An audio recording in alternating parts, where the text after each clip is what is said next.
توجہ اور ہمت سے ہی اتنی لہریں تھی، اتنا مقناطیس تھا کہ اس لوہے کو کھینچ کے باہر لگا دیا۔ یہی امداد اللہ مہاجر مکی، کرامات امدادیہ کے اندر ان کی یہ کرامت موجود ہے۔ ایک مرید کہتا ہے میں حج کے لیے گیا، میرا جہاز پہاڑ سے ٹکرایا، قریب تھا دوبارہ ٹکراتا اور غرق ہو جاتا، میں نے وہیں بیٹھے بیٹھے کہا امداد اللہ مہاجر مکی صاحب اب نہیں بچاؤ گے تو کب بچاؤ گے؟ لا حول ولا قوت الا باللہ، تو کوئی بچا ہی نہیں سکتا صلی اللہ علیہ وسلم۔ اور یہ اہل شرک، یہ توحید کے جھوٹے دعوے دار، یہ توحید کے چولے پہن کر اپنے بزرگوں کی شرکیہ کرامات کو عام کرنے والے، کہا میں نے کہا پیر جی آپ نہیں بچاؤ گے تو کون بچائے گا؟ کہا اتنا کہنا تھا، فوراً جہاز باہر نکل آیا اور آہستہ آہستہ ساحل کو لگ گیا۔ میں جب ادھر یہ واقعہ ہوا، ادھر مرید صاحب پیر امداد اللہ مہاجر مکی کی کمر دباتے دباتے پیراہن جو اٹھایا تو کمر چھیلی ہوئی تھی۔ مرید نے کہا بابا جی کتنے گئے تھے؟ صحیح نہیں، میں باہر بیٹھا سا، یہ اندروں اندروں کاروائی کون پا گیا؟ میں دروازے پر تھا، آپ باہر کہیں گئے نہیں، خادم خاص ہوں، یہ اندر اندر کیا ہو گیا؟ کہا معرفت گلاں نے تسی نہیں پہچان سکتے، یہ بزرگوں کی باتیں ہیں، تم نہیں سمجھ سکتے۔ کہا نہیں کچھ نہ کچھ تو بتائیے۔ کہا کیا بتاؤں، تیرا ایک مرید بھائی تھا، جہاز اس کا سمندر میں پھنس گیا تھا، قریب تھا وہ غرق ہو جاتا، اس نے مجھے پکارا، میں بے چین ہو گیا اور میں نے جا کے اس کے جہاز کو کندھا دیا، وہ پار لگ گیا، اسی لیے چھل گیا ہوگا، کسی کو نہ بتانا۔ کندھا نہیں تھا، پوری کرین تھی جو پورے جہاز کو موڑا دے کے باہر نکال لے۔ لا حول ولا قوت الا باللہ۔ یہی عقیدہ علماء بریلی کا اور یہی عقیدہ علماء دیوبند کا، اپنے پیروں کو غوث اعظم کا نام دیتے ہیں۔ یہ فضائل صدقات ہے، صفحہ 559 ہے، 559 کے اوپر یہی عقیدہ غوث کا بیان کرتے ہیں، اپنے پیروں کو یہ لقب دیتے ہیں جس کا مطلب خاص کیا ہے کہ مددگار، سب سے بڑا مددگار، غوث اعظم سب سے بڑا مددگار، اور سب سے بڑا مددگار ایک اللہ عز و جل ہے۔ صفحہ 559 پر کہتے ہیں، مولانا اشرف علی تھانوی اس واقعے پر لکھتے ہیں کہ مجھے حضرت غوث پاک کی خوشی یاد آ گئی۔ غوث پاک سب مددگار، فریاد رس، اور فریاد رس صرف ایک اللہ عز و جل ہے، اس کے علاوہ کوئی اور غوث نہیں ہے۔ علم غیب اللہ کا خاصہ ہے۔ قرآن حکیم کی اس آیت پہ غور کیجئے، قُلْ لَا يَعْلَمُ مَنْ فِي السَّمَاوَاتِ وَالْأَرْضِ الْغَيْبَ إِلَّا اللَّهُ وَمَا يَشْعُرُونَ أَيَّانَ يُبْعَثُونَ۔ اے نبی کہہ دیجئے اللہ کے سوا آسمان اور زمین کی چھپی ہوئی باتوں کو کوئی نہیں جانتا، اس کی خبر کسی کو نہیں ہے، اور وَمَا يَشْعُرُونَ أَيَّانَ يُبْعَثُونَ، ان کو تو یہ بھی نہیں پتا کہ اٹھایا کب جانا ہے۔ علم غیب میں اللہ خاص ہے، یہ خاصہ ہے اس کا، اپنے نبی کو بتانا چاہے بتا دیتا ہے، اور اپنے نبی کو نہیں بتانا چاہتا۔ عائشہ رضی اللہ تعالی عنہا پر تہمت لگتی ہے، مومنوں کی ماں پہ تہمت لگتی ہے، دنوں پہ دن گزرتے ہیں، عائشہ اپنے والد کے گھر چلی جاتی ہیں، روتی ہیں، آنسو بہاتی ہیں، نبی آ کر کہہ دیتے ہیں عائشہ رضی اللہ تعالی عنہا اگر تجھ سے غلطی ہو گئی ہے تو اللہ سے معافی مانگ لے، اللہ معاف کرنے والا ہے۔ اور عائشہ رضی اللہ تعالی عنہا فرماتی ہیں اے نبی اگر میں اپنے صفائی پیش کروں آپ یقین نہیں کرو گے، یہ الزام اپنے اوپر لے لوں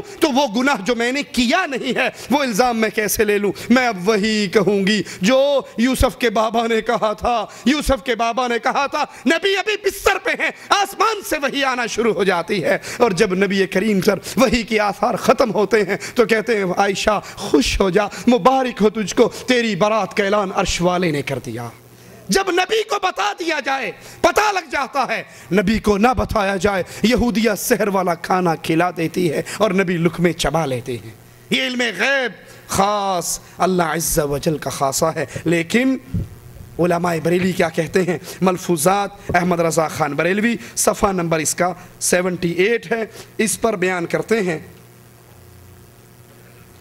شیخ محی الدین ابن عربی ایک جگہ دعوت میں تشریف لے گئے، آپ نے دیکھا یہ لڑکا کھانا کھا رہا ہے، کھانا کھاتے کھاتے اچانک رونے لگا، وجہ دریافت کرنے پر کہا میری ماں کو جہنم کا حکم ہو گیا ہے، وہ جہنم کی طرف جا رہی ہے۔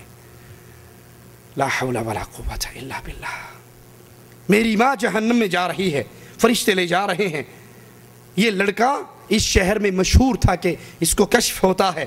شیخ اکبر محی الدین ابن عربی کے پاس 70,000 مرتبہ کلمہ شریف پڑھا ہوا تھا، سٹاک تھا ان کے پاس، انہوں نے دل ہی دل میں اس کی ماں کو بلٹی کر دیا۔ بلٹی سمجھتے ہو نا، ٹرین سے حیدرآباد سے سامان ڈالا، بمبئی میں چھڑا لیا، اس نے بھی الٹی کر دیا اور اس کی خبر کسی کو نہیں دی، دل میں الٹی کیا، اصال ثواب کیا۔ وہ لڑکا ٹھٹھا مار کے ہنسنے لگ گیا اور کہا، پیر صاحب نے پوچھا تیرے ہنسنے کا سبب کیا ہے؟ کہا اب میری ماں کو فرشتے جنت کی طرف لے جا رہے ہیں۔ یہ اس کو بریلی میں بیٹھے بیٹھے کیسے پتہ لگ گیا میری ماں جنت میں جا رہی ہے یا جہنم میں؟ یہ غیب کی خبر اس کو کس نے بتا دی؟ اب یہی عقیدہ اور بعین ہی انہی الفاظ کے ساتھ آپ کو فضائل اعمال کے اندر مولانا ذکریہ صاحب سناتے ہیں، ذرا سنیے، صفحہ نمبر 356 ہے، 356 صفحے پہ اسی واقعے کو، اور الفاظ بھی تبدیل نہیں ہوتے، سیم وہی الفاظ ہیں، انہی الفاظ میں کہتے ہیں۔ شیخ ابو یزید قرطبی فرماتے ہیں میں نے سنا جو شخص 70,000 مرتبہ لا الہ الا اللہ پڑھے اس کو دوزخ کی آگ سے نجات ملے۔ میں نے یہ سن کر ایک نصاب 70,000 کی تعداد اپنی بیوی کے لیے پڑھی، کئی نصاب اپنے لیے پڑھے، ذخیرہ آخرت کیا۔ ہمارے پاس ایک نوجوان رہتا تھا جس کے متعلق مشہور تھا کہ یہ صاحب کشف ہے، جنت دوزخ کا اس کو کشف ہو جاتا ہے۔ مجھے اس بات کی یقینی میں کچھ تردد تھا، تو ایک دن وہ ہمارے ساتھ کھانا کھا رہا۔ خان صاحب نے بھی یہی سنا ہے نا، شیخ صاحب بھی یہی سنا رہے ہیں۔ کھانا کھاتے کھاتے اچانک چیخ مار کے رونے لگا، سانس پھول گئی۔ میں نے کہا کیا ہوا؟ کہا میری ماں دوزخ میں جل رہی ہے۔ وہ ابھی لے کر جا رہے تھے، پچھلا سین تھا، یہ اگلے والا سین ہے، پہنچ گئی تھی۔ وہ طارق جمیل صاحب بیان کرتے ہیں ایک سیدزادی کا قصہ، کہتے ہیں ایک سیدزادی تھی، خامد مر گیا، وہ بیچاری رلتی پلتی فاقے ہو گئے، تو ایک دن ہجرت کر کے خراسان چلی گئی۔ والی خراسان کے پاس جا کر کہنے لگی سیدزادی ہوں، اولاد رسول ہوں، بھوکی ہوں، بچوں کی رہائش کہنے لگا یہاں ہر دوسرا آدمی کہتا ہے میں آل رسول ہوں۔ وہ پریشان ہوئی، کسی نے کہا وہ جو پارسی ہے نا آتش پرست بڑا سخی ہے اس کے پاس چلی جا۔ اس کو جا کر بتایا میں آل رسول میں سے ہوں اور میں پردیسی ہوں، مجھے 1-2 رات کا ٹھکانہ چاہیے جب تک کہ میں اپنا کوئی روزگار نہ بنا لوں۔ والی خراسان سو گئے تو خواب دیکھتے ہیں کہ میں جنت میں پہنچ گیا، ایک بہت خوبصورت قصر ہے، محل ہے، اس کے سامنے کھڑا ہوں اور اس کے دروازے پر رسول اللہ صلی اللہ علیہ وسلم کھڑے۔ میں نے پوچھا اللہ کے نبی یہ گھر کس، یہ محل کس کا؟ کہا ایک مسلمان کا۔ کہا میں بھی تو مسلمان ہوں یا رسول اللہ صلی اللہ علیہ وسلم۔ کہا تو گواہ لے کر آ کہ تو مسلمان ہے؟ رات میری بیٹی تیرے پاس آئی تھی اور تجھ سے کھانا مانگا تھا، تو نے کہا تھا سیدزادی ہونے پر گواہی لے کر آ، اب تو مسلمان ہونے پر گواہی لے کے آ۔ یہ ہڑبڑا کر اٹھا کہ تو بڑا ظلم ہو گیا۔ لوگوں سے پوچھا وہ عورت کہاں گئی؟ کہا پارسی کے گھر۔ صبح جا کے دھم دھم اس کا دروازہ پیٹا، وہ باہر نکلا، کہا جو مانگتا ہے مانگ لے، یہ مجھے واپس کر دے، یہ خان وعدہ رسول مجھے دے دے۔ کہا حضرت بن دیکھے سودا کر لیتا، لیکن اب دیکھ چکا ہوں، اب سودا نہیں ہو سکتا۔ کہا کیا مطلب؟ کہا جو خواب آپ دیکھ رہے تھے وہی میں دیکھ رہا تھا۔ دونوں سین اکٹھے چل رہے ہیں، بلیوٹوتھ ہے پرانا، آپ کے جوال میں آج آیا، یہ پرانا بلیوٹوتھ ہے۔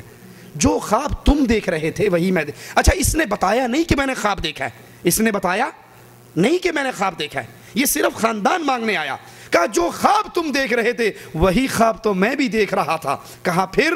کہا جب اللہ کے نبی تجھے دھتکار چکے تھے کہ جا مسلمان ہونے کی گواہی لے کر آ، اس وقت اللہ کے نبی نے مجھے آگے کیا اور کہا تو نے میری بیٹی کو حفاظت دی، گھر دیا، کھانا دیا، آ اس محل کے اندر داخل ہو جا، یہ تیرا گھر ہے۔ رات تک میں پارسی تھا، صبح میں مسلمان ہو گیا ہے۔ تو خان صاحب پچھلا سین بیان کر رہے ہیں کہ ماں جہنم میں لے کر جائی جا رہی، اور شیخ صاحب اگلا سین بیان کر رہے ہیں کہ وہ جہنم میں جل رہی تھی۔ تو انہوں نے دل ہی دل کے اندر وہ ایک نصاب 70,000 کا پڑا ہوا اس کی ماں کو بلٹی کر دیا، تو فوراً ٹھٹھا مار کے ہنس پڑے۔ کہا چچا میری ماں کو دوزخ کے عذاب سے ہٹا دیا گیا ہے، وہ جنت کی طرف جا رہی ہے۔ یہی عقیدہ علم غیب کا کہ ہمارے پیروں کو، ہمارے بزرگوں کو، ہمارے بڑوں کو اس دنیا میں رہتے ہوئے ساری باتوں کا علم ہو جاتا ہے۔ جنت جہنم ان کے سامنے، کائنات کو اپنے ناخن کے اس انگوٹھے میں دیکھتے ہیں، ہر چیز کا انہیں علم ہے، جو ہونا ہے اس کا بھی علم ہے، جو ہو چکا ہے اس کا بھی علم ہے، جو ہونے والا ہے اس کا بھی علم ہے۔ اور رسول اللہ صلی اللہ علیہ وسلم کے پاس 70 قاری مانگ کے لے جانے والے لے جاتے ہیں، انہیں شہید کر دیا جاتا ہے، تو نبی کو یہ علم غیب کیوں نہ ہوا؟ لا حول ولا قوة الا باللہ۔ قرآن حکیم کی اس آیت پہ غور کیجئے، انک لا تسمع الموتى ولا تسمع الصم الدعاء اذا ولوا مدبرین۔ اے نبی کریم لا تسمع الموتى، آپ مردوں کو نہیں سنا سکتے، آپ بہروں کو بھی نہیں سنا سکتے جب